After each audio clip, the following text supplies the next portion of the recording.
अरबाज खान पासून घटस्फोट घेतल्यानंतर मलाइका अरोरा बॉलिवूड अभिनेता अर्जुन कपूरच्या प्रेमात पडली। त्यावेळी तिला खूप जास्त प्रमाणात ट्रोल करण्यात आलं होतं, पण त्या दोघांनीही हे प्रेम स्वीकारलं होतं। काही काळ हे नातं सुरळीत सुरू असताना 2024 मध्ये त्यांच्या ब्रेकअपच्या चर्चा रंगल्या होत्या।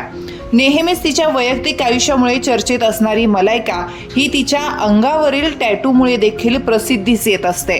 अलीकडेच तिने एक खास टॅटू बनवला आहे। मलाइकाने एका वृत्तवाहिनीला दिलेल्या मुलाखतीत तिच्या टॅटू बद्दल एक गोष्ट सांगितली आहे। ती म्हणाली, मी जे टॅटू बनवते ते माझ्या आयुष्यातील क्षण दर्शवतात।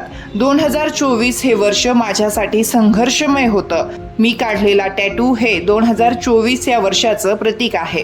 तिने हातावर सब्र शुक्र असं लिहिलेला एक टॅटू काढला आहे। म्हणजेच काय तर धीर आणि धन्यवाद हे शब्द खूप दिलासा देणारे आहेत। मी आता कुठे आहे आणि 1 वर्षापूर्वी कुठे होते याचा विचार केल्यावर